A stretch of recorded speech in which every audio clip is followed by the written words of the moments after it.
வணக்கம் அன்பர்களே.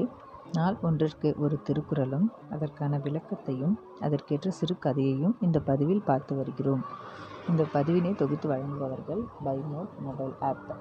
பதிவிற்குள் செல்லலாம்.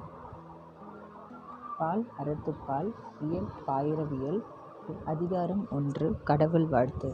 குறள் 6. பொறிவாயில் ஐந்தவித்தான் பொய்தீர் ஒழுக்க நெறி நின்றார் நீடு வாழ்வார். மீண்டும், பொறிவாயில் ஐந்தவித்தான் பொய்தீர் ஒழுக்க நெறி நின்றார் நீடு வாழ்வார். இதன் விளக்கம்: ஐம்பொறி வாயிலாக பிறக்கும் வேட்கைகளை அவித்த இறைவனுடைய பொய்யற்ற ஒழுக்க நெறியில் நின்றவர் நிலை பெற்ற நல்வாழ்க்கை வாழ்வார் என்பதே இக்குறளின் பொருளாகும். ஐம்பொறி வாயிலாக பிறக்கும். ஐம்பொறினா 5 புலன்கள்: மெய், வாய், கண், காது, மூக்கு.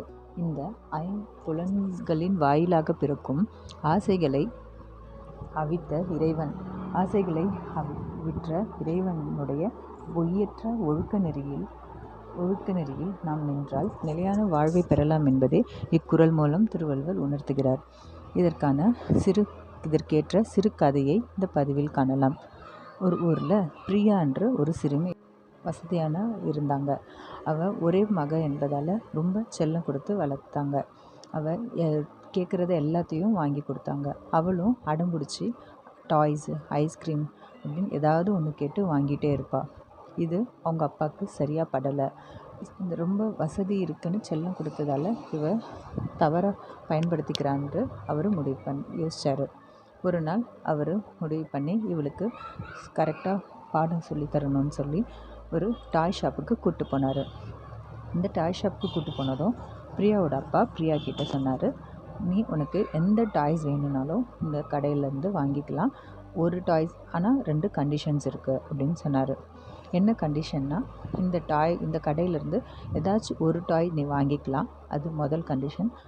2வது கண்டிஷன், நீ ஒரு டாயை பார்த்துட்டு வேண்டான்னு வேறு டாய்க்கு போயிட்டினா திரும்பவும் வந்து அந்த டாயை வாங்கக்கூடாது.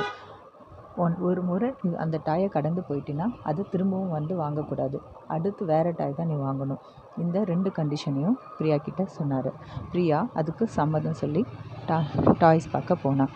முதல்ல அவள் ஒரு டாய்ஸ் பார்த்தா. அது ரொம்ப அழகாக இருந்தது, அவளுக்கு பிடிச்சிருந்தது. ஆனால் உடனே அவளோட பார்வை மற்ற டாய் பக்கம் போச்சு.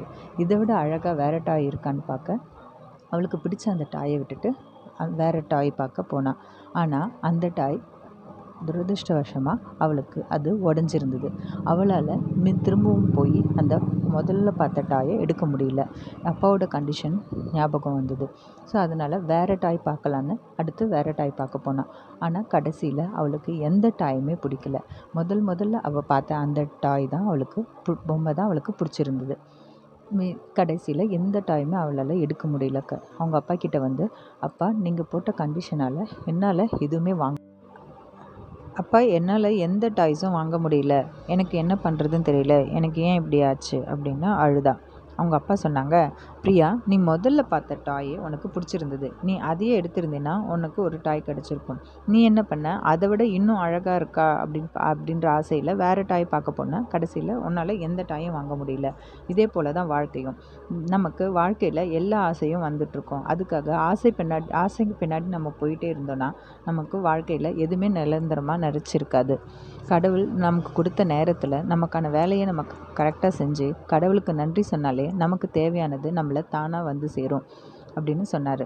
இந்த கதை மூலம் திருவள்ளுவர் உலகிற்கு உணர்த்துவது, ஐம்புலன்களின் ஆசையை அடக்கி கடவுள் அருளை அனுபவித்து கடவுளுக்கு நன்றி சொல்லி அவரை வழிபட்டு வந்தாலே நீண்ட நாட்கள் வாழலாம் என்று திருவள்ளுவர் இக்குறள் மூலம் உலகிற்கு உணர்த்துகிறார். மீண்டும் அடுத்த குறளுடன் அடுத்த பதிவில் சந்திக்கிறேன். நன்றி, வணக்கம்.